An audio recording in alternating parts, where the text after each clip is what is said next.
Очень надеюсь на то, что вы будете внимательными к нашим больным, что вы будете бескорыстными.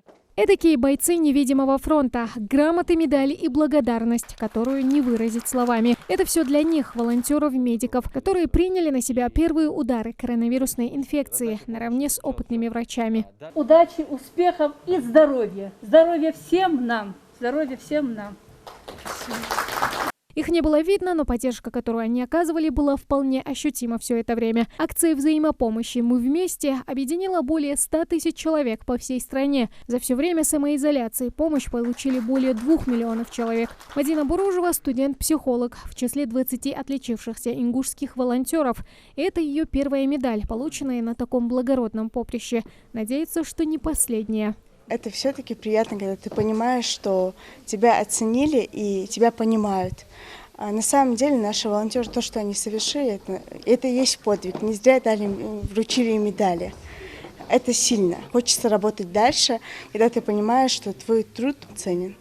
В послужном списке ингушских волонтеров более 1000 человек. Они помогали тем, кто вынужденно остался дома, не подвергали риску себя и своих близких. А вот добровольцы, напротив, рисковали здоровьем ежедневно. Юнус Дарсигов, руководитель регионального отделения волонтеров-медиков, признается, что даже сам успел подхватить коварный ковид.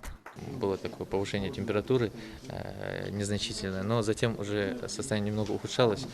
И все-таки 2 недели я сидел дома на карантине, пока, значит, здоровье немного не улучшится. Безусловно, было страшно, но больше всего мы боялись заразить домашних, родных, потому что они более находятся в зоне риска.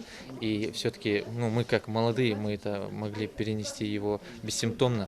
У каждого из них был свой фронт работы. Одни были в красной зоне, содействовали врачам, медсестрам, ставили капельницы и делали уколы. Другие трудились уже вне медучреждений, собирали продуктовые наборы, лекарства, помогали больным и тем, кто оказался в трудной жизненной ситуации. Мы создали фонд, наш волонтерский, именно волонтеров-медиков, складывались, то есть из пожертвований потом собирались суммы, на эти суммы мы приобретали продуктовые наборы. После 2 месяцев этой работы с Москвы были выделены средства, на эти средства были приобретены 20 тысяч продуктовых наборов, то есть 20 тысяч пожилых людей, малоимущих семей получили эти продуктовые наборы.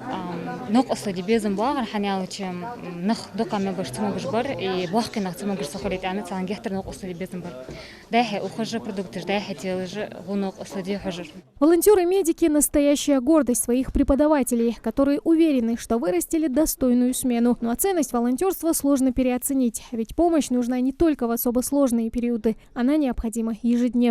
Мы работаем для того, чтобы, когда наступят вот такие, скажем, ненастные дни, плохие дни, вот эти дети выходили, так сказать, и оказывали помощь больным. Мы, в общем-то, не сомневались, что это будет именно так, и горды тем, как они себя проявили.